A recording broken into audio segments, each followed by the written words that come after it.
અનામતને લઈ લોકોના મગજમાં ઘણા બધા પ્રશ્નો હોય છે, ત્યારે આ પ્રશ્નોના નિરાકરણ માટે જ આજે આ વિડીયો બનાવવો છે. મારી સાથે જોડાયા છે ગુજરાત ઓબીસી અનામત વર્ગીકરણ સમિતિના કન્વીનર તારક ઠાકુર. નમસ્કાર તારકભાઈ. નમસ્કાર.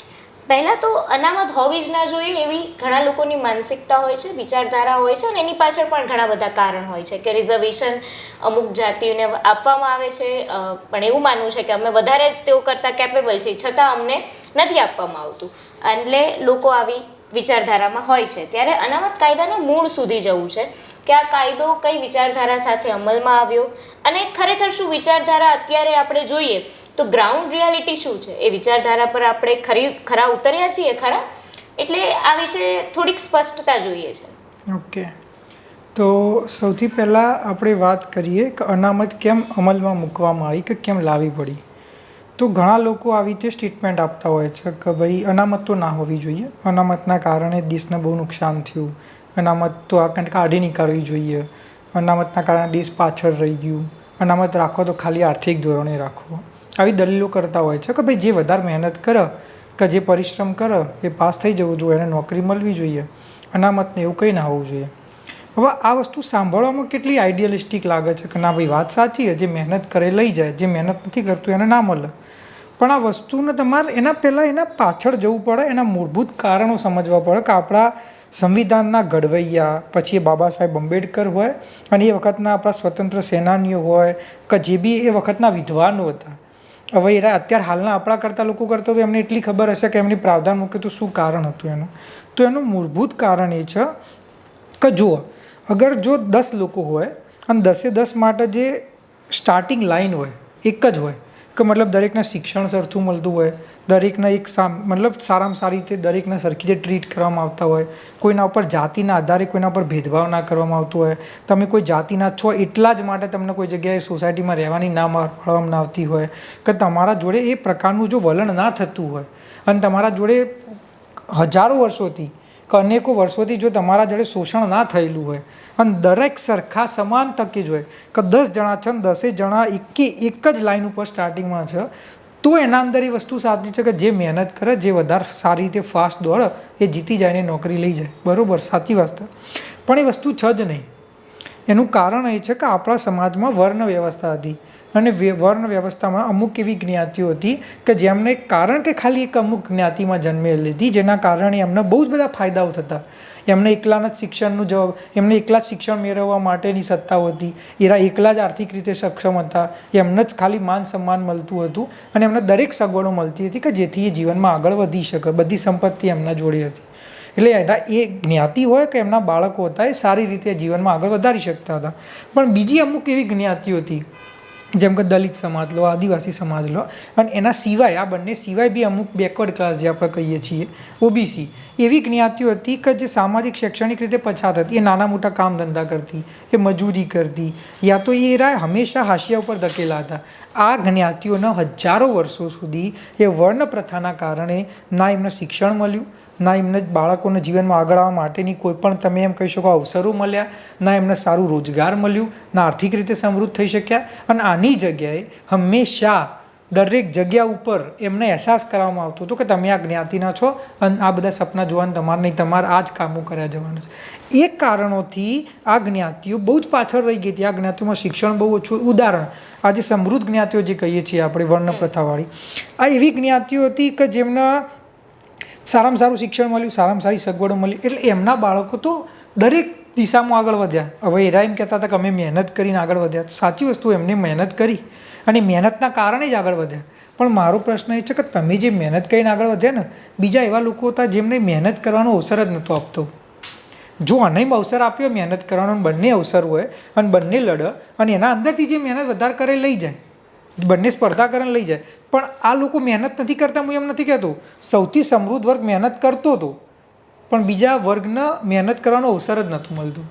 એરો એમ કે મારે આ વસ્તુમાં આગળ વધવું છે, કે મારે સપોઝ કરો કે મારે પોતાને કંઈ શિક્ષા મેળવી છે, કે મારે વિદ્વાન બનવું છે, કે મારે કંઈ ધંધો રોજગાર, તો એ લોકોનો બહિષ્કાર હતો કે તમે કરી જ ના શકો. અને આ 1-2 વર્ષ માટે નહીં, અનેકો વર્ષો માટે, સદીઓ માટે આ થયું છે. આ જ્ઞાતિઓને પાછળ રાખવામાં આવી હતી. એટલે આ લોકો મહેનત કરતા હતા, હું એગ્રી કરું, પણ આ લોકો મહેનત કરવાનો અવસર જ નહોતો આપ્યો. એમને એમ કીધું તમે મજૂરી કરો, તમારે મહેનત નહીં કરવાની. એટલે જ્યારે આપણો દેશ આઝાદ થયો ત્યારે એ વખતના આપણા જે વિદ્વાનો હતા, બાબા સાહેબ આંબેડકર, જે દલિત સમાજનામાંથી આવતા હતા, દલિત સમાજની વેદના દુઃખ જોઈ અને એમને લાગ્યું કે ભાઈ આ સમાજો હજારો વર્ષોથી પાછળ હાશિયામાં ધકેલા છે. હવે ઉદાહરણ તરીકે જે હજારો વર્ષોથી પાછળ અને જે વ્યક્તિએ પહેલાંથી સમૃદ્ધ હતું શિક્ષણ, એ વખતે વિદેશમાં જ્યારે અંગ્રેજોનો રાજ હતો ને ત્યારે આ સમાજના લોકો હતા એ વિદેશમાં ભણવા જતા હતા અને ત્યારે વિદેશના અંદર સારામાં સારી જગ્યાએ ભણીને આવીને નોકરી કરતા અને આ લોકો પ્રાથમિક શિક્ષણે નહોતા મેળવી શકતા. હવે તમે આઝાદી પછી એમ કહો કે ચલો તમે 2 જણા સરખા સ્પર્ધા કરો, જે દોડે લઈ જાય કે જે પરીક્ષામાં પાસ થાય નોકરી લઈ જાય, તો એ તો શક્ય હતું જ નહીં. એ જ પાસ થવાના હતા કારણ કે એમનું ફાઉન્ડેશન, એમનું માળખું મજબૂત હતું. એટલા માટે અનામત આપવામાં આવી કે ભાઈ આ એવી જ્ઞાતિઓ છે ચોક્કસ કે જેમને હજારો વર્ષના શોષણના કારણે એમનો તમે એમ કહીશો કે આધાર સ્તંભ જ નથી, તો એમને અનામત આપી કે જેના કારણે એમના બાળકો શિક્ષા રોજગાર લઈ શકે. અને એટલા માટે SC/ST સમાજના જ્યારે આપણો દેશ આઝાદ થયો ત્યારથી જ પ્રાવધાન હતું અનામતનો ને એમને અનામત આપી. અને એના પછી શું થયું કે ઘણીવાર એવા પ્રશ્નો થતા કે ભાઈ SC/ST સમાજને તો અનામત આપી કારણ કે સૌથી વધારે વિકાસથી વંચિત સમાજો હતા અને મળવી જ જોતી હતી 100%. પણ એના પછી એવી બી આવાજો જાગવા માંડી કે ભાઈ SC/ST સિવાય પણ અમુક એવા સમાજો છે કે જે વિકાસથી વંચિત છે, જેમને શિક્ષા રોજગાર નથી મળી અને એમના વિકાસ માટે તમે એ જ્ઞાતિઓને અનામત આપો. એના ઉપર સર્વે થયા, કાકા કાલેલકર કમિશન બન્યું, મંડલ કમિશન બન્યું, એમને સર્વે કર્યા. પછી એમને કીધું કે ભાઈ આવી રીતે આવી ચોક્કસ જ્ઞાતિઓ છે કે જે આજની તારીખમાં દલિત પણ નથી, આદિવાસી પણ નથી, પણ સમાજમાં શિક્ષા રોજગારથી બહુ જ વધારે વંચિત છે અને આજની તારીખમાં એમના જોડે ભેદભાવ થાય છે. તો એ જ્ઞાતિ એમને નામ આપી દીધું OBC, સામાજિક શૈક્ષણિક રીતે પછાત વર્ગ.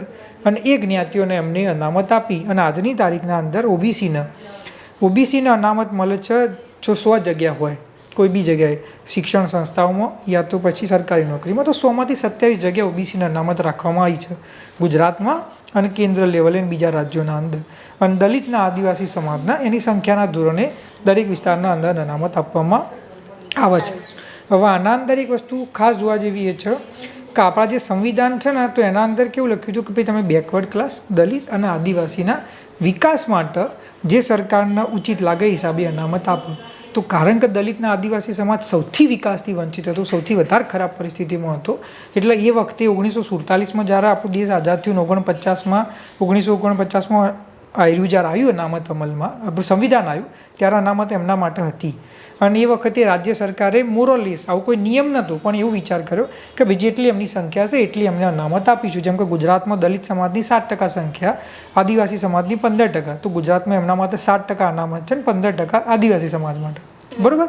એ જ રીતે બીજા રાજ્યોમાં જે સંખ્યા હોય હિસાબે આપે. અનાંતરિક વસ્તુ સમજવા જેવી, વિચારવા જેવી એ છે કે દલિત સમાજના અને આદિવાસી સમાજના શિક્ષા રોજગાર ક્ષેત્રે અનામત મળે, પણ સાથે સાથે એમને વિધાનસભા અને લોકસભાના અંદર એમની વસ્તીના અનુપાતમાં અનામત મળે, બરાબર. આ બે ઓબીસી સમાજ જે બનાવવામાં આવ્યો એને ખાલી શિક્ષા રોજગાર ક્ષેત્રે અનામત મળે અને દરેક રાજ્યોમાં જે જરૂરિયાત હોય હિસાબે આપવામાં આવે. જેમ ગુજરાતમાં આજની તારીખમાં 27% આપવામાં આવે છે અને મોટાભાગે દરેક રાજ્યમાં 27%, કોઈમાં 28%, કોઈમાં 29%, તો એ રીતે અમલમાં છે. એનું મૂળભૂત કારણ જ એ હતું કે ભાઈ આ જ્ઞાતિઓ પાછળ હતી. એટલે જે લોકો એવી દલીલો કરતા હોય કે અનામત ના જ હોવી જોઈએ, અનામતથી દેશને નુકસાન થઈ ગયું, કે અનામતના કારણે દેશ પાછળ રહી ગયો, ખાલી આર્થિક ધોરણે અનામત હોવી જોઈએ, તો હું દરેક મિત્રોને એક જ વસ્તુ કહેવા માગું છું કે અનામતને સમજવી એટલી સરળ વસ્તુ નથી. અનામત જો તમારે 10 જણા દોડતા હોય ને એમાં જે વધારે મહેનત કરે પાસ થવાની વાત સાચી છે, પણ એના માટે સ્ટાર્ટિંગ લાઇન સેમ હોવી જોઈએ. આજની તારીખના અંદર પ્રાઇવેટ સ્કૂલોમાં સૌથી સારું શિક્ષણ હોય અને ગવર્મેન્ટ સ્કૂલોની કેવી પરિસ્થિતિ આપણને ખબર. હવે સૌથી જે ગરીબ વિકાસથી વંચિત વર્ગ છે એમના બાળકો સરકારી શાળામાં ભણે. પછી તમે કહો કે 2 જણા વાંચો, 2 જણા પરીક્ષા આપો, જે વધારે માર્ક્સ લાવે લઈ જાય. પણ વિચારો તો ખરા, પેલો જે જગ્યાએ ભણી રહ્યો અને આ જે જગ્યાએ ભણી રહ્યો એમાં જમીન આસમાનનો ફરક. એ સ્પર્ધા થાય જ કઈ રીતે. અને બીજી એક વસ્તુ કે જે આર્થિક ધોરણે અનામતની વાતો કરતા હોય છે, તો આપણે સમજવાની જરૂર છે કે આર્થિક ધોરણ નહીં, સામાજિક શૈક્ષણિક પછાત વર્ગ માટે અનામત આપવામાં આવી છે. આ વર્ગ એવો છે કે જે એક સમયે આર્થિક ધોરણે સમૃદ્ધ થઈ જાય ને, તો એની સામાજિક પરિસ્થિતિના કારણે એના જોડે અન્યાય થતો હોય છે. તો એ દૂર કરવા માટે, એ પ્રતિનિધિત્વ મળે એના માટે અનામત આપવામાં આવી છે. અને તમે જે સમિતિના કન્વીનર છો, ઓબીસી અનામત વર્ગીકરણ સમિતિ, તો આ સમિતિ બનાવવાનો હેતુ શું હતો? શું કામ બનાવી આ સમિતિ, અને ઓબીસી અનામત વર્ગીકરણ શું છે અને એની જરૂર આજના સમયમાં ગુજરાતમાં કેવી છે, કેટલી છે અને શું કામ છે, એ જાણવાનો પ્રયત્ન કરું છું. એમાં એવું છે ને કે બેન, અનામતની નીતિ બહુ સારી, બહુ સાચા ઉદ્દેશથી અમલમાં મૂકવામાં આવી હતી અને એની ખૂબ વધારે જરૂરત હતી. અને એ ના હોત ને તો આજે આપણો સમાજ બહુ જ ખરાબ પરિસ્થિતિમાં હોત, કારણ કે જે શોષિત વર્ગ હતો હજી શોષિત થઈ જતો. એટલે અનામત બહુ જરૂરી હતી અને આપવી જ જરૂરી હતી. હવે બાબા સાહેબ આંબેડકરના શબ્દો છે રહ્યા કે સંવિધાન ગમે તેટલું સારું હશે, પણ જો એને અમલમાં મૂકવાવાળા લોકો સારા નહીં હોય, કે એને અમલમાં સરખી રીતે મૂકવામાં નહીં આવતા, એનો કોઈ મતલબ નહીં. એ જ રીતે અનામતની નીતિ બહુ સાચી છે, બહુ જરૂરિયાતવાળી છે, પણ એનું અમલમાં જે રીતે મૂકવામાં આવે છે ને એ બહુ ખરાબ છે. જેના કારણે આજની તારીખના અંદર જેને ખરેખર અનામતનો લાભ મળવો જોઈતો તો એને નથી મળતો, અને એના કારણે જ ઓબીસી અનામત વર્ગીકરણની જરૂર પડી છે. હું તમને ઉદાહરણથી સમજાવું. 1978ના અંદર સર્વે થયો, બક્ષી કમિશન બનાવવામાં આવી હતી અને સર્વે કર્યો કે ગુજરાતમાં દલિત અને આદિવાસી સિવાય એવી કઈ સમાજો છે કે જેમનું શિક્ષા અને રોજગાર ક્ષેત્રે પ્રતિનિધિત્વ ખૂબ ઓછું છે અને જેમને આગળ લાવવા અનામત આપવી જોઈએ.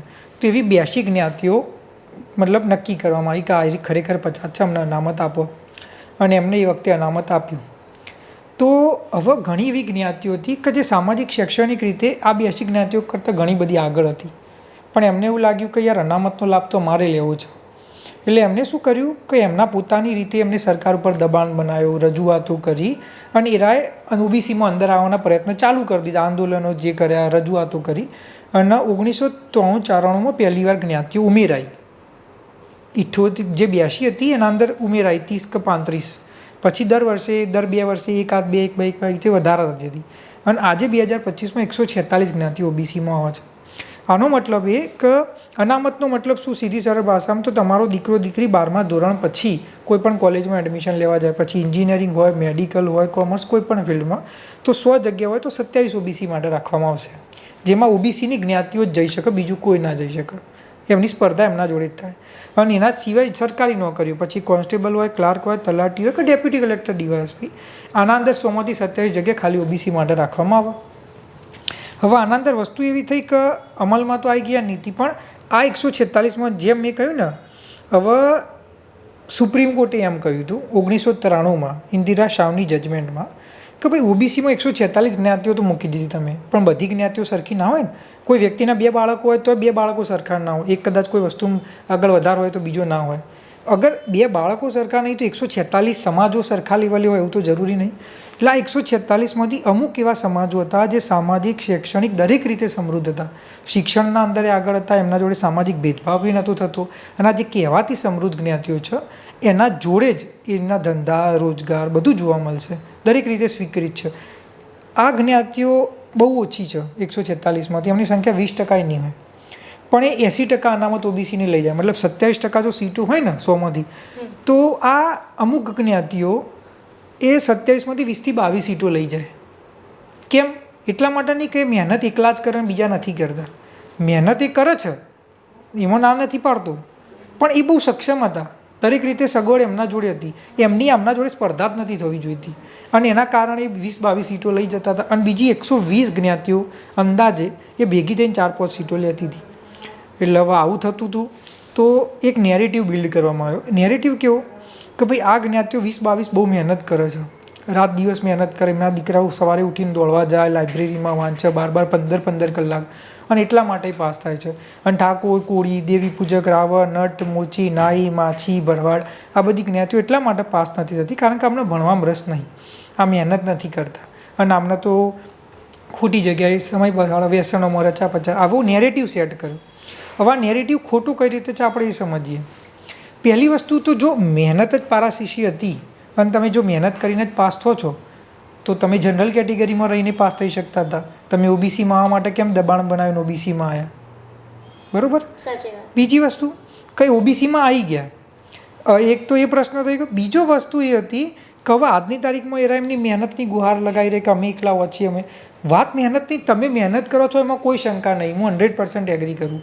મારો પ્રશ્ન એ છે કે ખરેખર સામાજિક શૈક્ષણિક રીતે તમે એના જ્ઞાતિઓ સરખા છો ખરા? જો નથી તો પછી એ મહેનતનો કંઈ સવાલ જ આવે. તમે જો સરખા હોય સરખી મહેનત કરતા હોય તો તમે 100% પાસ થવા જુઓ, પણ આજની તારીખમાં જો વિશ્લેષણ થાય, આજની તારીખમાં સર્વે થાય તો હું ચોખ્ખવટથી કોઈ ગુજરાત કહી શકે આ જ્ઞાતિઓ ઓબીસીમાં ના આવી શકે, કારણ કે એટલી બધી સમૃદ્ધ છે. આજે મેં જ્ઞાતિઓ કીધી વિકાસથી વંચિત, એમના આખા ગામડામાં તમને કોઈ અધિકારી જોવા નહીં મળે. આમના એવા ઘરો છે જેમાં 2-2 અધિકારીઓ છે. આમના તમને આખા સમાજોમાં ડેપ્યુટી કલેક્ટર ડીવાયએસપી જોવા નહીં મળે. આ સમાજોમાં હું તમને આઈએએસ આઈપીએસ બતાવી શકું છું. આ સમાજોના લોકો સારી સોસાયટીમાં ઘર લેવા જાય ને તો એમને ત્યાં આગળ સ્વીકૃત છે, એમને ના નથી પાડતા. અને આજ હું પોતે ઠાકોર સમાજમાંથી આવું છું, ઘણા કોરી સમાજના વિક્રમભાઈ ઠાકોર સુપરસ્ટાર ગુજરાતના ઠાકોર સમાજમાંથી આવે છે, 65% સુખી છે, એમનું નામ છે. એ ગાંધીનગરમાં કોઈ ગઈએ ઘર લેવા જાય તો કે ઠાકોર છો એટલે ઘર નહીં આપે. આ આજની પરિસ્થિતિ હું કહું છું. મને કાલે અમારી કારોબારીની મિટિંગ હતી રવિવારે ગાંધીનગરમાં, તો ત્યાં એક દેવી પૂજક સમાજના ભાઈ આવેલા હતા. એ દેવી પૂજક સમાજના ભાઈ છેલ્લા 33 વર્ષથી સરકારી નોકરી કરી, રિટાયર થઈ ગયા. છેલ્લા 3 વર્ષથી રિટાયર્ડ છે. કે હું છેલ્લા 36 વર્ષથી ઘર માટે પ્રયત્ન કર્યો છું ગાંધીનગરમાં, મને ઘર નથી મળતું મારી જ્ઞાતિના કારણે. હું આ જે જ્ઞાતિઓના પ્રશ્ન પૂછું, તમારા જોડે આવું થાય છે ખરા? તો પછી તમે મહેનતની દલીલ કરો તો કઈ જગ્યાએ વ્યાજબી હોઈ શકે? એટલા માટે સ્પર્ધા સરખા જોડે થાય, એટલા માટે ઓબીસી અનામત વર્ગીકરણની જરૂર છે. અને સુપ્રીમ કોર્ટે કીધું એના પછી ભારતના 11 રાજ્યો એને અમલમાં મૂક્યું. જેમ ભાજપ અહીંયા સરકારમાં છે ને ભાજપ કેન્દ્રમાં સરકારમાં છે, તો બિહાર, રાજસ્થાન, મહારાષ્ટ્ર, હરિયાણા, આંધ્રપ્રદેશ આ બધી જગ્યાએ ભાજપની સરકાર, અને બધી જગ્યાએ ઓબીસી અનામત વર્ગીકરણ અમલમાં છે. એ જ રીતે કોંગ્રેસની વાત કરીએ, જે અહીંયા મુખ્ય વિપક્ષ દળ અને ભારતમાં મુખ્ય વિપક્ષ દળ, તો એની સરકાર અત્યારે તેલંગાણા અને કર્ણાટકમાં આ બંને જગ્યાએ ઓબીસી અનામત વર્ગીકરણ અમલમાં છે. તો ગુજરાતમાં નથી થવાનું કારણ શું? નથી થવાનું કારણ એ છે કે અમારી વિકાસથી વંચિત જ્ઞાતિઓના નેતાઓ, આગેવાનો અને લોકોએ એવો ભ્રમ ફેલાવી દીધો હતો, એવી વાતો ચડાવી દીધી હતી કે તમે પાછળ છો કારણ કે તમે મહેનત નથી કરતા, તમે પાછળ છો કારણ કે તમે ખોટી રવાજોમાં, રીતિ રિવાજોમાં, વ્યસનમાં રચા પચારો છો, તમે પાછળ છો કારણ કે તમે લાયક નથી. અને આ જ્ઞાતિઓ એટલા માટે આગળ છે કારણ કે બહુ મહેનત કરે છે. અને આ આગેવાનો, આ લોકો એવો નેરેટિવ પકડાવી દીધો હતો કે પબ્લિક એને લાગતું હતું કે અમારી જ ભૂલ છે. હું એગ્રી કરું છું કે કોઈ પણ જ્ઞાતિમાં 100% શિક્ષણ ના હોય, કે કોઈ પણ જ્ઞાતિમાં 160% લોકો મહેનત ના કરતા હોય, તો અમારી જ્ઞાતિમાં ઘણા એવા લોકો છે જે મહેનત નથી કરતા. પ્રશ્ન એમનો થતો જ નથી. જે મહેનત કરે છે અને પછી પરીક્ષામાં રહી જાય છે, અમે એના માટે પ્રશ્ન ઉઠાવીએ છીએ. ઉદાહરણ તરીકે કોઈ પરીક્ષામાં 110 માર્ક્સે પાસ થવાતું હોય અને કોઈ વ્યક્તિના 109 માર્ક્સ આવ્યા, તો તમે એમ કહી શકો એને મહેનત નહીં કરી? 1 માર્ક્સથી રહી ગયો ને, તો એનો મતલબ એ તો નહીં કે એને મહેનત નહીં કરી. એ 75 માર્ક્સ લાવ્યો તો એવું વિચારી શકાય. તો હું એ લોકોની વાત કરું છું કે જે 1, 2, 1.5, 2, 5 માર્ક્સથી રહી ગયા, 10 માર્ક્સથી રહી ગયા. હવે વર્ગીકરણથી શું થશે? અત્યારે હાલ 27 સીટો જનરલ છે કે જેનામ જે તાકાત હોય લઈ જાય. વર્ગીકરણથી એ થશે કે 27માંથી 5 સીટો આમને આપી દેવામાં આવશે. આ 20 જ્ઞાતિઓ કે જે બી 15, 20, 25 જે સર્વેમાં આવે એ જ્ઞાતિઓને આપી દીધી તમે 5 સીટો 27માંથી, કારણ કે એમની સંખ્યા 20% છે, એટલે 27ના 20% થાય 5.4. તમે એમને આપી દીધી 5-5.5%. હવે એ લોકો એમાં સ્પર્ધા કરશે. હું પહેલી વસ્તુ હું આ કોઈ જ્ઞાતિના વિરોધમાં નથી, કોઈ જ્ઞાતિને બહાર નીકાળવાની વાત નથી, કારણ કે મારા સંસ્કારે નહીં, વિચારે નહીં, સંસ્કૃતિની નથી. એટલે હું એમ નથી કહેતો એમને નિકાળ દો. એમના સમાજમાં ગરીબ લોકોને અનામત મળવી જોઈએ, અને એટલા માટે અનામતમાં વર્ગીકરણ થાય ને એમના સમાજને 5-5.5% મળે કે જેથી એમના સમાજે લાભ લઈ શકે. પણ બીજો જે 22% છે તમે આ જ્ઞાતિને આપો કે જે ખરેખર એકબીજા જોડે સ્પર્ધા કરી શકે અને એકબીજાથી લાભ લઈ શકે. હવે વર્ગીકરણ અમલમાં આવવાથી શું ફાયદો થશે હું તમને ઉદાહરણથી સમજાવું. 200 માર્ક્સની કોન્સ્ટેબલની પરીક્ષા લેવાય. હવે એના અંદર જે જનરલ કેટેગરી કહેવાય, બ્રાહ્મણ, રાજપૂત, પાટીદાર, જૈન સમાજ, આમના બાળકોને જો પાસ થવું હોય તો એમના બાળકોને 120.5 માર્ક્સ લાવવાના હતા. બરાબર? તો આ જ જ્ઞાતિના પાટીદાર સમાજે 2015માં આંદોલન કર્યું કે ભાઈ અમારો સમાજ ભલે સમૃદ્ધ રહ્યો, અમારા જોડે આજની તારીખમાં સારી રીતે અમે સમૃદ્ધ છીએ, પણ અમારા સમાજમાં ગરીબ લોકો તો ખરા. પટેલ સમાજ, પાટીદાર સમાજમાં ગરીબ હશે, બ્રાહ્મણમાં હશે, રાજપૂતમાં હશે, એટલે અમારા સમાજના ગરીબ લોકો માટે અનામત આપો. એમને અહીંયા માંગણી કરી ગુજરાતમાં, અને એવી જ માંગણી ભારતના અનેક રાજ્યોમાં અનેક સમયથી થતી હતી. અને એને ધ્યાને લઈને 2019માં આપણા કેન્દ્ર સરકારે 10% ઈડબ્લ્યુએસ અનામત આપી દીધું. ઈડબ્લ્યુએસ મતલબ આર્થિક રીતે સક્ષમ જ્ઞાતિઓ ના હોય એ, કે લોકો ના હોય. તો હવે ઈડબ્લ્યુએસ આજની તારીખના અંદર જે લોકો એમ કહે છે ને કે અનામત ના હોવી જોઈએ, અનામત, આજની તારીખમાં વાસ્તવિકતા એ છે ને કે ભારતની 95% જે પબ્લિક ને એને અનામત મળે. દલિત સમાજને એસસી કમ્યુનિટીને તો મળતું જ હતું, આદિવાસીને મળતું હતું, ઓબીસીને મળતું હતું, ખાલી જનરલ કેટેગરીને નહોતું મળતું. એટલે ઘણા ભ્રમ ફેલાવવામાં આવતા. કેવા ભ્રમ કે અમારા સમાજનો છોકરો 100માંથી 95 લાઈન ફેલ થઈ જાય અને બીજા સમાજનો ઓબીસીનો એસસી એસટીનો તો 60 માર્ક્સે ડૉક્ટર બની જાય. અને આ એવા ડૉક્ટરો બને કે જે પેટના અંદર શું કહેવાય પેલી કાતર ભૂલી જાય અને આવી બધી ખોટી ખોટી વાતો ફેલાવતા. કદી જીવનના અંદર આટલો ડિફરન્સ કોઈ મેરિટમાં આવ્યો જ નહીં આજ સુધી.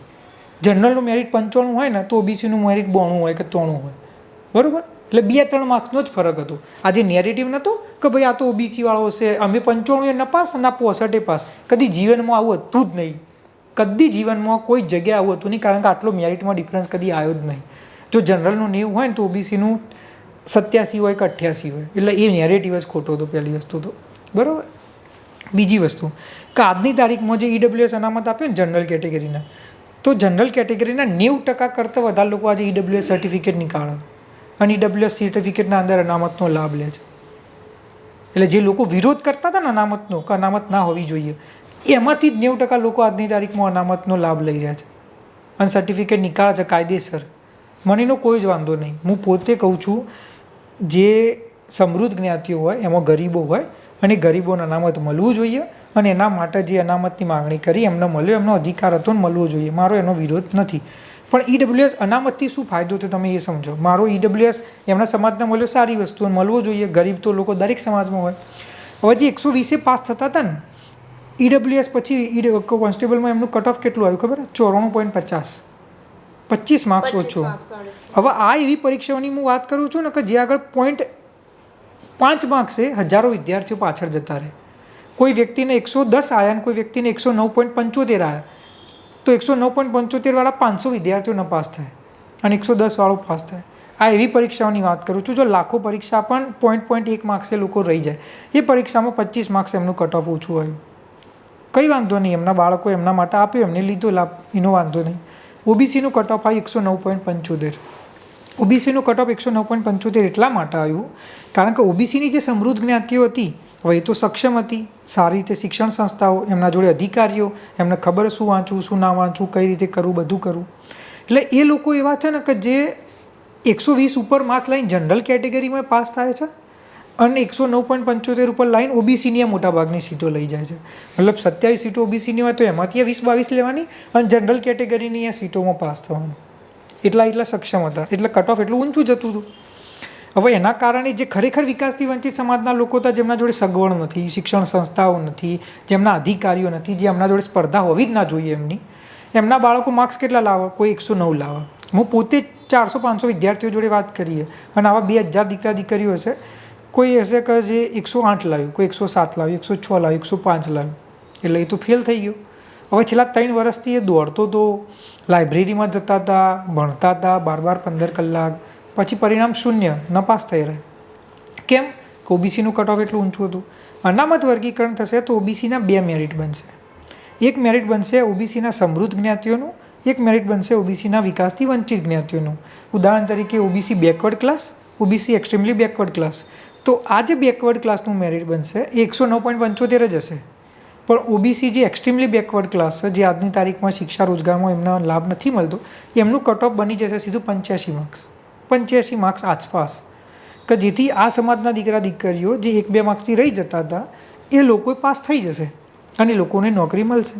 હવે આ બાબતે એક ભ્રાંતિ કેવી ફેલાવવામાં આવી કે ભાઈ ઈડબ્લ્યુએસ અનામત આવ્યું ને એના કારણે ઓબીસીવાળા છોકરાઓ રહી ગયા કે દીકરા દીકરીઓ રહી ગયા.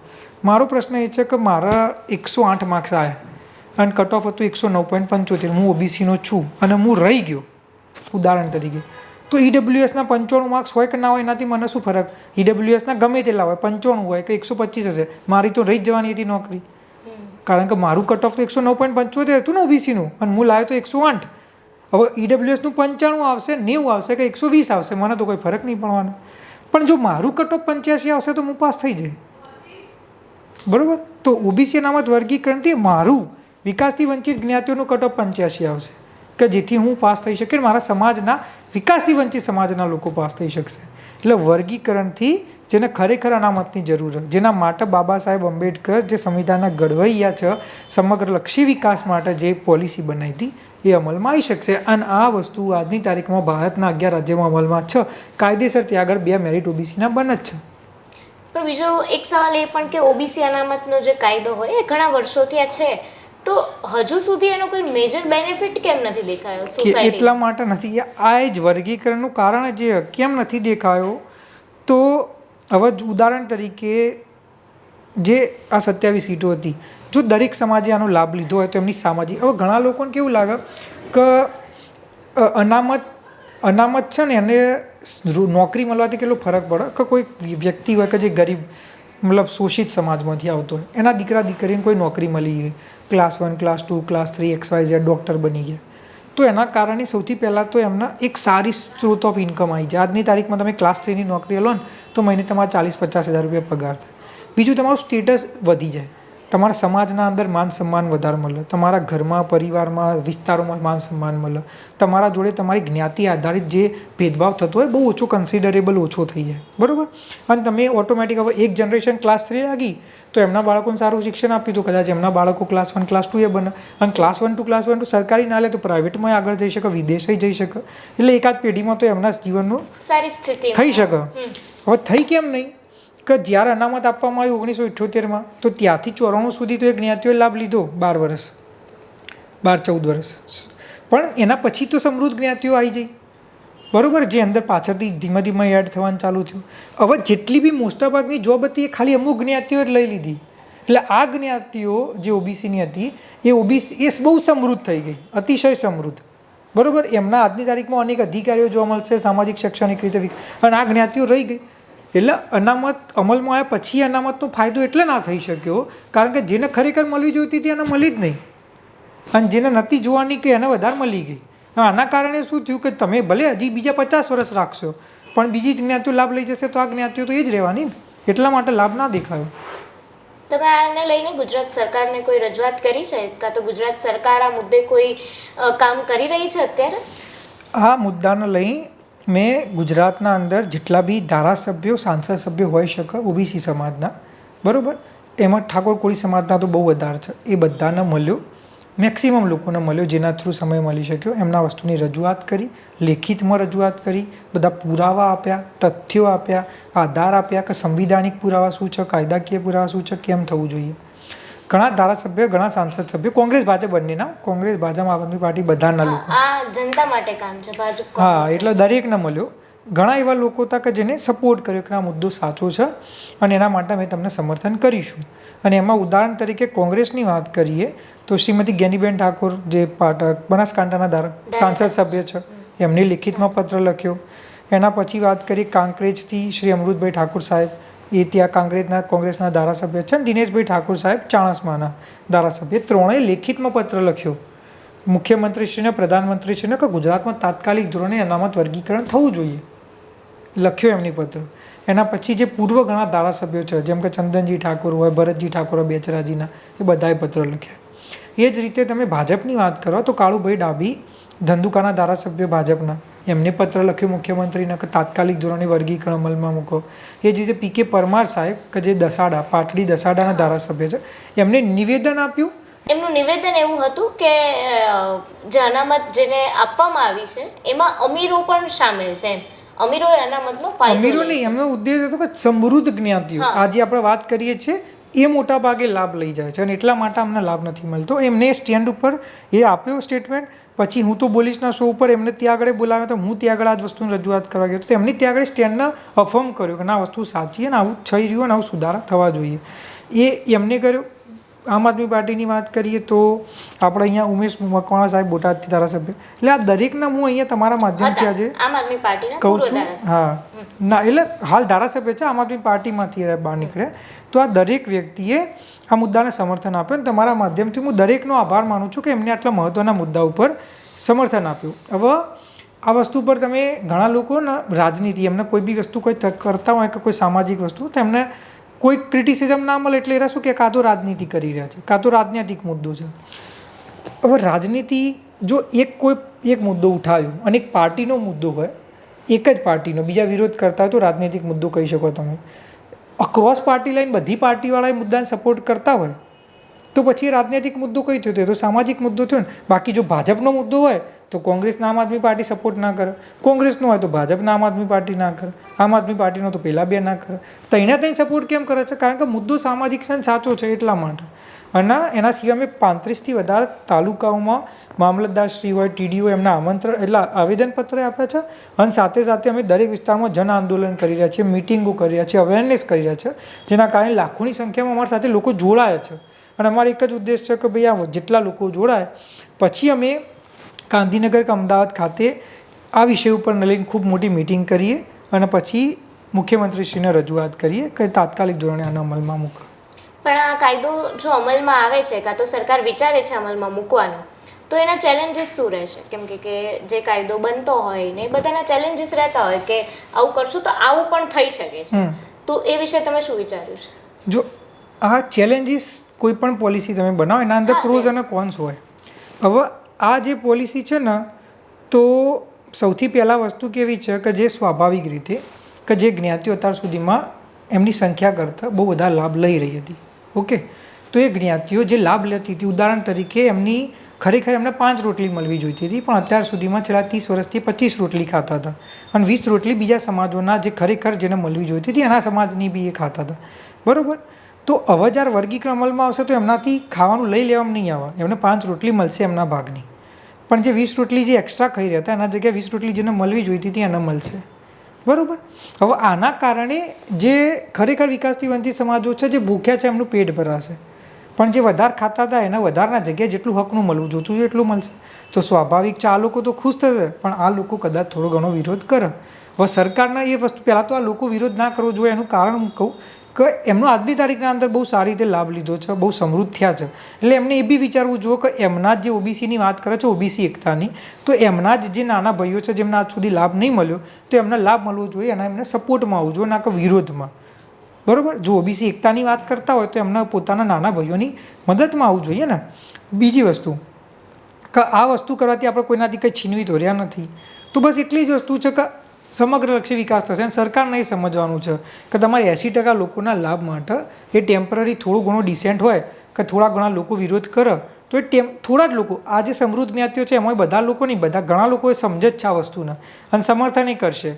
અમુક એવા લોકો હશે કે જે ખાલી તમે કહો વિરોધ કરવાના કારણે વિરોધ કરશે, પણ એમના કારણે તમે 80% લોકોના વિકાસના તો ઇગ્નોર ના કરી શકો ને. તો એના કારણે કરશે. બીજી વસ્તુ કે આ પહેલી વાર તો ગુજરાતમાં થઈ નહીં રહ્યું. ભારતના 11 રાજ્યો એને અમલમાં મૂક્યું છે, સક્સેસફુલી અમલમાં મૂક્યું છે, જેના કારણે સમગ્ર લક્ષી જે સરકાર વાત કરે છે સૌના સાથ સૌના વિકાસની, તો એ બીજા રાજ્યમાં અમલમાં આવી જ રહ્યો છે. અને આજ સુધી ઓબીસી અનામત વર્ગીકરણ અમલમાં આવ્યા પછી બીજા રાજ્યોમાં કોઈ પણ પ્રકારના ઇસ્યુ નહીં જોવા મળ્યા. વર્ગ વિગ્રહ હોય કે બીજા કોઈ પણ પ્રકારના બધી જ્ઞાતિઓ રાજી ખુશી રહી રહી અને લાભ લઈ રહી છે. તો પછી ગુજરાતના આવી જ છે કે સરળતાથી અમલમાં. આના જે કોન્સ છે ને નેગેટિવ, એના કરતાં અનેક ગણા 100 ગણા વધારાના પોઝિટિવ આ પોલિસીના. આ ઓબીસી અનામત વર્ગીકરણ છે એને થોડીક સ્પષ્ટતાથી સમજવા માંગુ છું. લોકોના મિથ, લોકોની ગેરસમજ એ આપણા માધ્યમથી દૂર થાય એવો પ્રયત્ન કરવો છે. તો એ વિશે તમે શું કહેશો? એટલે મેં આજે કહ્યું, ઘણા લોકો શું કહે છે ઓબીસીની જ્ઞાતિઓ, ઘણા લોકોને મતલબ આ વિષય પર ખોટી માહિતી આપવામાં આવે છે. ખોટી માહિતી ઇન ધ સેન્સ કે ઓબીસી અનામત વર્ગીકરણ થવાથી સમાજમાં વર્ગ વિગ્રહ થશે, સમાજના અંદર ઓબીસીની એકતા તૂટી જશે. બરાબર? આવા બધા ખોટા ખોટા નેરેટિવ સેટ કરે. તો આનો મારો એક જ સોલ્યુશન કે ઓબીસીમાં જો બધી જ્ઞાતિઓનો વિકાસ થશે તો એ તો સારી વસ્તુ હોવી જોઈએ. ઓબીસી વધારે સક્ષમ થશે, ઓબીસીની જ્ઞાતિઓ વધારે સક્ષમ થશે, તો આના અંદર ભેદભાવ, વર્ગ વિગ્રહ કે ઝઘડાની વાત જ ક્યાં આવી રહી છે? અને ભારતના 11 રાજ્યોમાં વર્ગીકરણ અમલમાં મૂક્યું, ત્યાં આગળ વર્ગ વિગ્રહ ના થયું, ત્યાં આગળ બધા સુખ શાંતિથી રહી રહ્યા છે. અને એ જ વસ્તુ ગુજરાતમાં કરીશું તો વર્ગ વિગ્રહ થઈ જશે. આ દલીલ કેટલી તદ્દન ખોટી છે. બીજી વસ્તુ, આમનું એવું કહેવું છે કે ઓબીસીમાં આનાથી ભાગલા પડી જશે. હું તમને ઉદાહરણ આપું. બિહારના અંદર ઓબીસી અનામત વર્ગીકરણ, બીજી એક સ્પષ્ટતા કરી દઉં. ઘણા લોકો શું કહે ખબર કે આ મુદ્દો ઓબીસી અનામત વર્ગીકરણનો મુદ્દો આ તો ભાજપ ભાગલા પાડવા માગે ઓબીસીમાં. ઘણા લોકો કે આ તો કોંગ્રેસવાળા હિક ભાગલા પાડવા માગી. તો પહેલી વસ્તુ હું કહી દઉં કે આ કોંગ્રેસ ભાજપનો મુદ્દો નથી અને આરો બીજેપી કોંગ્રેસનો મુદ્દો નથી. 1978માં કર્પૂરી ઠાકુર કે જે નાઈ સમાજમાંથી આવતા હતા અને મુખ્યમંત્રી હતા બિહારના, એટલે બ્રાહ્મણ નહોતા. ઘણા લોકો કે આ તો સવર્ણ જાતિઓ ઓબીસીમાં ભાગલા પડવાના, આવી બધી વાતો કરે, તથ્ય વગરની. આખા ભારતમાં સૌથી પહેલાં અનામતમાં વર્ગીકરણ 1978માં અમલમાં આવ્યું બિહારમાં. કોણે કર્યું હતું? કર્પૂરી ઠાકુર કે જે બિહારમાં આપણે શું કહેવાય નાઈ સમાજમાંથી આવતા હતા, વિકાસથી વંચિત સમાજમાંથી. એ મુખ્યમંત્રી હતા. એમને એવું લાગ્યું કે ભાઈ બિહારમાં 30% ઓબીસીને અનામત તો આપી, પણ ઓબીસીની બધી જ્ઞાતિઓ સરખી નથી હોતી. એટલા માટે એમને એ વખતે વિચાર કર્યો કે યાર આટલી બધી જ્ઞાતિઓ 100 ઉપર 30% અનામત આપે તો સમૃદ્ધ જ્ઞાતિ બધું લઈ જશે, ખરેખર જેને જરૂર છે એને કંઈ મળે નહીં.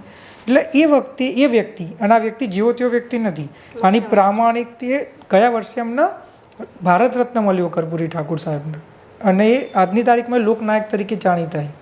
બરાબર. તો એ વ્યક્તિ એ વખતે ઓબીસીના 2 ભાગ પાડ્યા કે ભાઈ 30% અનામત છે, ઓબીસીમાં જે સમૃદ્ધ જ્ઞાતિઓ હોય એમને તમે 12% અનામત આપી દો અને એમને નામ આપી દો બેકવર્ડ ક્લાસ, અને ઓબીસીની જે એના કરતાં વિકાસથી વંચિત જ્ઞાતિઓ છે એમને 18% અનામત આપો ને એમને નામ આપી દો એક્સ્ટ્રીમલી બેકવર્ડ ક્લાસ. એમને 50 વર્ષ પહેલાં આ કોઈ સવર્ણ સમાજે કે કોઈ સવર્ણ વ્યક્તિએ નહીં, સૌથી ગરીબ વર્ગના વ્યક્તિએ કર્યું હતું, કારણ કે એને ખબર હતી કોણે લાભ મળવું જોઈએ કોણે નહીં. અને આજની તારીખમાં એ વસ્તુ અમલમાં છે. બરાબર. તો પહેલી વસ્તુ તો એક આ સ્પષ્ટતા. બીજી વસ્તુ એ કે બિહારમાં આ વસ્તુ 50 વર્ષથી અમલમાં, અને બિહારના અંદર ઓબીસીમાં વર્ગીકરણ હોવા છતાં બિહારમાં મુખ્યમંત્રી ઓબીસીના જ બને છે. પહેલાં લાલુ પ્રસાદ યાદવ હતા, પછી નીતિશ કુમાર. જો ઓબીસી વર્ગીકરણ કરવાથી ઓબીસીના ભાગલા પડતા હોય, એકતા તૂટતી હોય, તો ત્યાં આગળ ઓબીસીનો મુખ્યમંત્રી કઈ રીતે બની શકે? એટલે આ ઘણી બધી દલીલો પાયા વિહોણી, જેનો કોઈ તર્ક નથી. બસ ખાલી વિરોધ કરવા માટે તમે આ તો ભાજપનો મુદ્દો, આ કોંગ્રેસનો મુદ્દો, આ તો આ કરવા માગે છે, આરએસએસની નીતિ, આ બ્રાહ્મણવાદી નીતિ, આ બધી. એટલે આ બ્રાહ્મણવાદી નીતિ કે આરએસએસ કે ભાજપ કે કોંગ્રેસ બીજેપી કર્યા કરતાં આ ઓબીસીના વિકાસથી વંચિત સમાજો માટેનો મુદ્દો છે. અને સૌથી પહેલાં આખા ભારતમાં બિહારના જ વિકાસથી વંચિત સમાજના વ્યક્તિએ અમલમાં મૂક્યો હતો. એટલે તમે તથ્યો આધારે વાત કરો, જે જરૂર છે.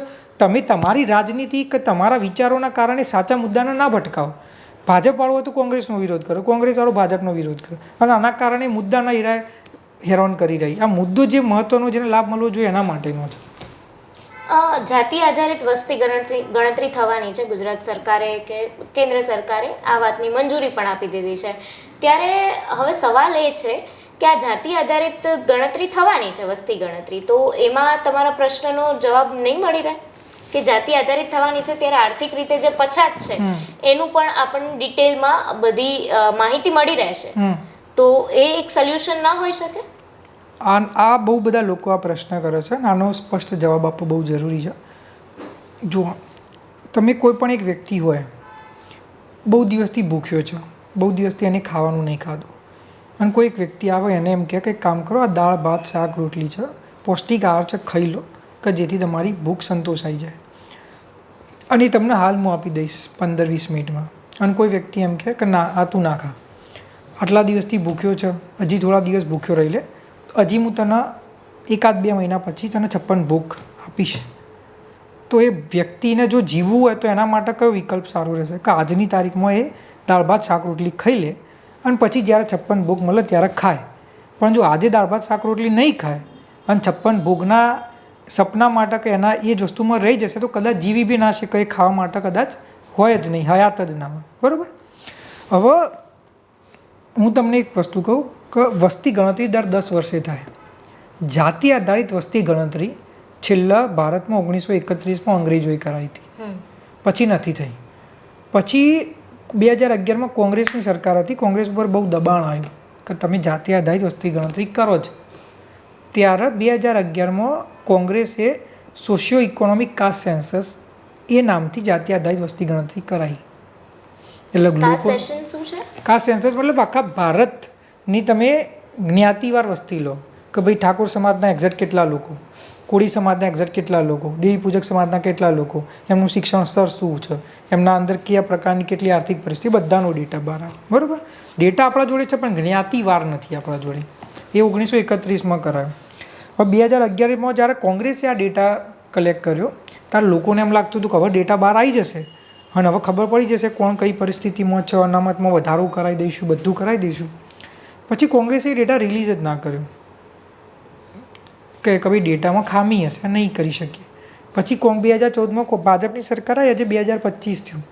જાતિ આધારિત વસ્તી ગણતરી કરાય 14 વર્ષ થઈ ગયા, હજી સુધી ડેટા પબ્લિશ જ નહીં થયો પબ્લિક માર્કેટ, હજી સુધી પબ્લિક ડોમેનમાં અવેલેબલ જ નથી. અને હવે બીજી વાર પણ કરાશે એવું પણ હવે આજે છે ને ઓબીસીમાં વર્ગીકરણ, એ પૂરેપૂરું રાજ્ય સરકારના હાથની વસ્તુઓ, એમાં કેન્દ્ર સરકારની પરવાનગી લેવાની જરૂર નથી.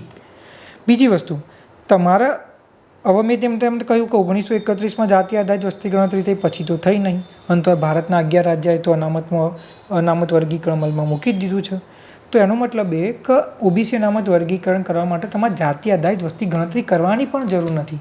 તમે ખાલી છેલ્લા 30-35 વર્ષમાં કઈ જ્ઞાતિએ કેટલો લાભ લીધો એના આંકડા સરકાર જોડે અવેલેબલ હોય જ, અને એના ઉપરથી વર્ગીકરણ થઈ શકે છે. બીજી વસ્તુ, જાતિ આધારિત વસ્તી ગણતરી તમે આવતા 3 થી 4 મહિનામાં અમલમાં મૂકી શકો છો, અને આવનારી બધી ભરતીમાં વર્ગીકરણ હિસાબે ભરતી થઈ શકે છે.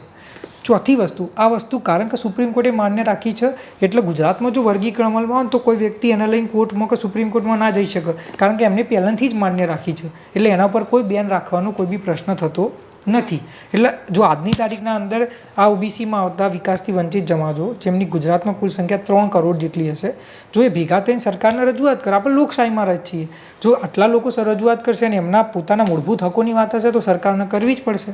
અને સરકાર જો અમલમાં આજની તારીખમાં આપણા માનનીય મુખ્યમંત્રી સાહેબ ભૂપેન્દ્ર પટેલ સાહેબ કહે કે વર્ગીકરણ અમલમાં મૂકવું છે, તો એમને કંઈ નથી કરવાનું. એમને ખાલી ને ખાલી એક કોઈ પણ રિટાયર્ડ જજ હોય કે એવા કોઈ વ્યક્તિની અધ્યક્ષતામાં એક કમિશનની રચના કરવાની છે. એ કમિશન સર્વે કરશે કે કોણે લાભ લીધો, કોણે નથી લીધો છેલ્લા 30-40 વર્ષમાં, અને એ આવતા 3 થી 4 મહિનામાં વર્ગીકરણ અમલમાં મૂકી શકે છે. That's it. બીજું કંઈ કરવાનું થતું નથી.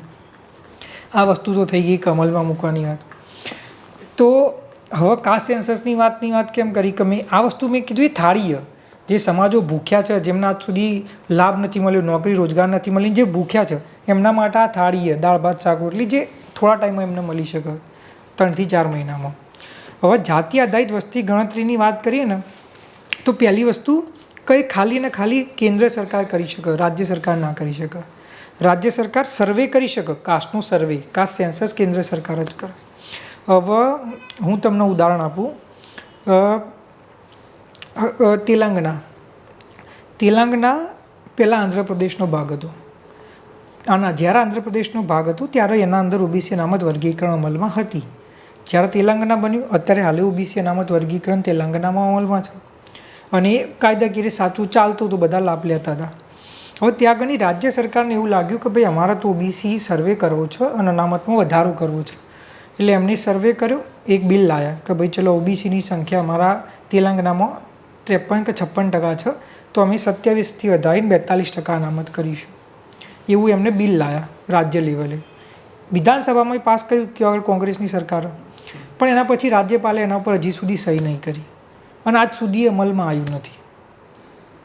એના પર સહી જ નથી થઈ, અમલમાં નથી આવ્યું. જ્યાં સુધી અમલમાં નહીં આવે ત્યાં સુધી એના ઉપર ભરતી થવાની રહે. હજી 27% હિસાબે જ અમલમાં. ઘણા લોકો આવી દલીલો કરે કે ભાઈ તેલંગાણામાં તો 42% થઈ ગયું, નથી થયું. એ બિલ એમને પાસ કર્યું પણ હજી અમલમાં જ નહીં આવ્યું, રાજ્યપાલે સહી જ નહીં કરી. હવે બીજો હું તમને ઉદાહરણ આપું બિહારનો, જે મેં તમને કહ્યું વર્ગીકરણ અમલમાં હતું. તો ત્યાં આગળ બિહારમાં કેવું થયું કે બિહારના મુખ્યમંત્રી અત્યારે છેલ્લા 50 વર્ષથી તો વર્ગીકરણ હતું, પણ એમને લાગ્યું કે ચલો અમારે તો અનામતમાં વધારો કરવો છે ઓબીસીની સંખ્યા, એટલે એમને સર્વે કર્યો. 63% ઓબીસીની સંખ્યા આવી. એમની અનામત વધારીને 63% ના કરી, એમની અનામત વધારીને 42% કરી. બિલ પાસ થઈ ગયું, બરાબર. ગવર્નરે કદાચ સહી કરી દીધી, પણ એના પછી હાઈકોર્ટે એના ઉપર સ્ટે મૂકી દીધો. હાઈકોર્ટે એમ કહ્યું કે આ ઓબીસી અનામતમાં વધારો કરવાની સત્તા તમારા જોડે નથી, કે તમે આ ના કરી શકો, ના કરી શક્યા, બેન થઈ ગયું.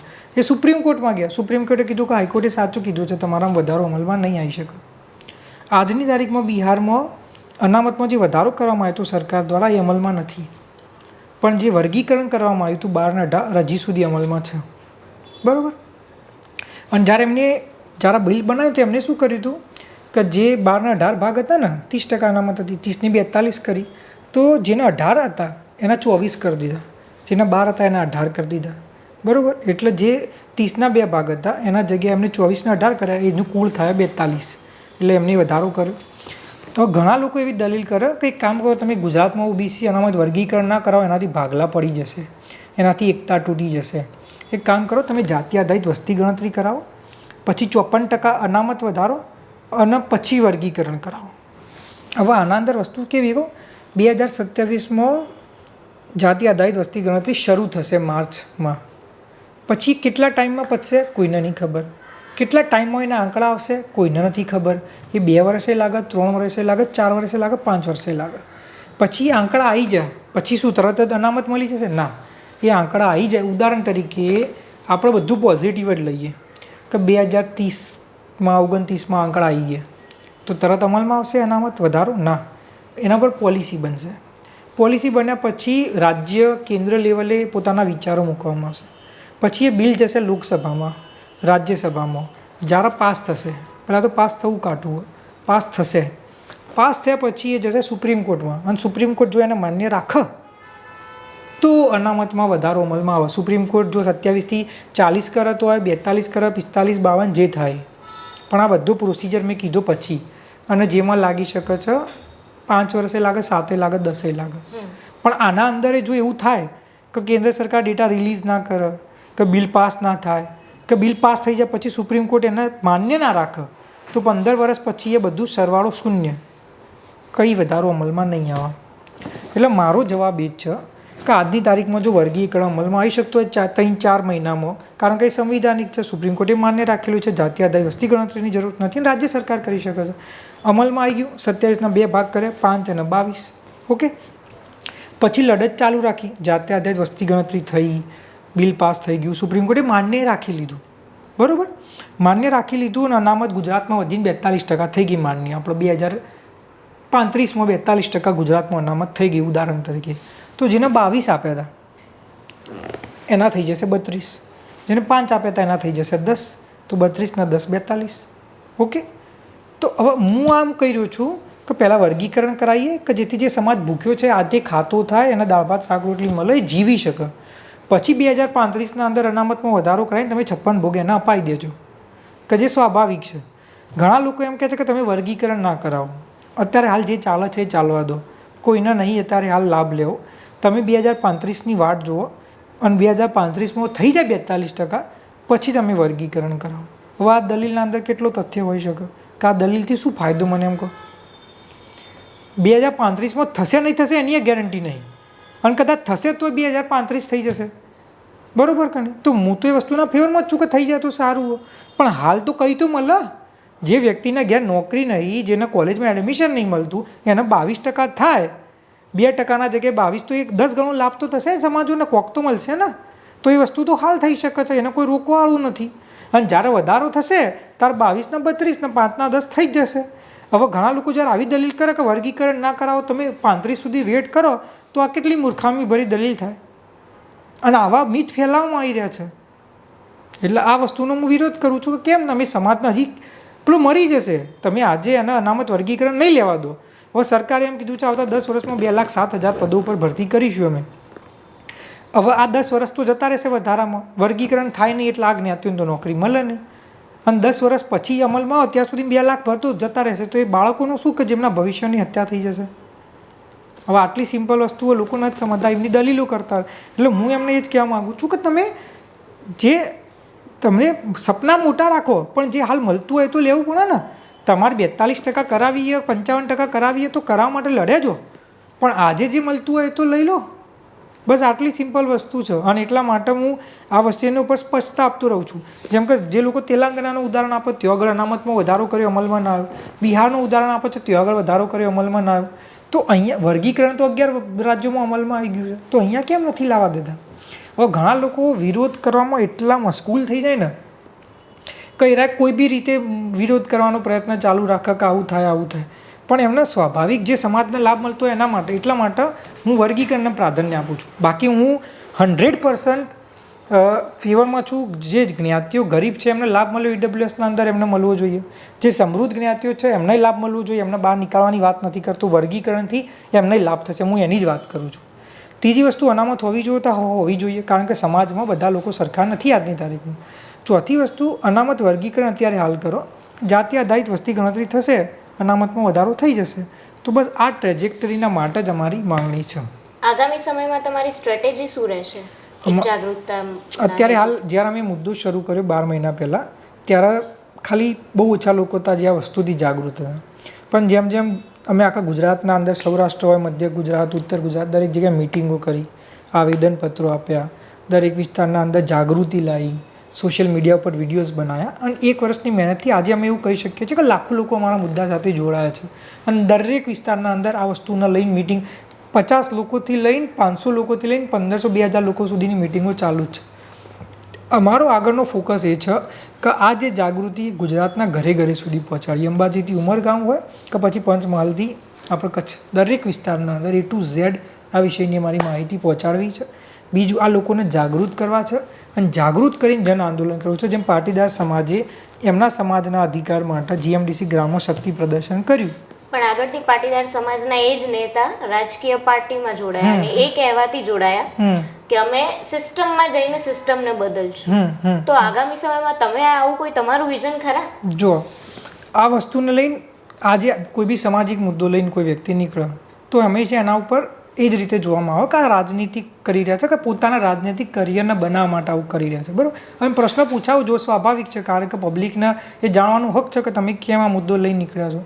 હવે આ મુદ્દો હું કેમ લઈને નીકળ્યો પહેલાં એ સમજવાની જરૂર છે. મારું કોઈ પોલિટિકલ બેકગ્રાઉન્ડ નહીં, કે ના હું કોઈ સ્ટુડન્ટ વિંગમાં જોડાયેલું હતું, કે ના હું કોઈ પોલિટિક્સ મારા જીવનમાં મેં કોઈ જગ્યાએ કરેલું હતું.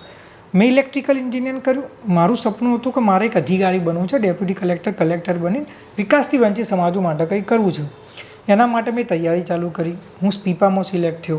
મેં UPSCની મુખ્ય પરીક્ષા આપી, મેં ક્લાસ 1-2ની મુખ્ય પરીક્ષાઓ આપી અને જ્યારે હું પોતે 1-2 માર્ક્સથી ઘણી પરીક્ષામાં રહી ગયો અને જ્યારે મેં બીજા અનેક વિદ્યાર્થીઓને જોયા કે યાર આ લોકો રહી જાય છે એનું કારણ એકલી એમની મહેનત નહીં, આ સમાજો ખરેખર વિકાસથી વંચિત છે, એમના જોડે કોઈ ફંડામેન્ટલ સ્ટ્રક્ચર જ નથી, એમના જોડે માર્ગદર્શન જ નથી, એમના જોડે આજની તારીખના અંદરે કોઈ પ્રેરણારૂપ લોકો જ નથી અને બીજી બાજુ સમૃદ્ધ સમાજો જોડે અનેક લોકો પ્રેરણારૂપ લોકો છે.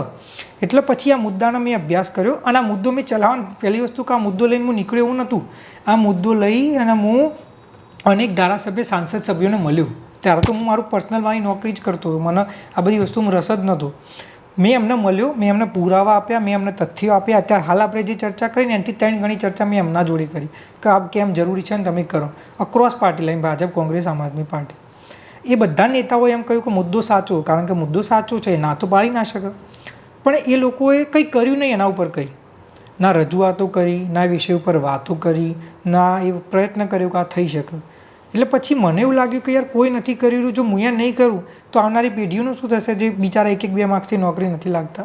એટલા માટે પછી મેં આ વિષય ઉપર મારી નોકરી સાથે વિડીયો બનાવવાનું ચાલુ કર્યા કે એટલી જાગૃતિ આપું પબ્લિકને, કે પબ્લિકને ખબર પડે કે એમના જોડે શું થઈ રહ્યું છે, કે કોઈ વ્યક્તિ નપાસ થાય છે તો એકલી એની મહેનત ઓછી છે એટલે નહીં, ખોટી અનામતની નીતિના કારણે નપાસ થાય છે.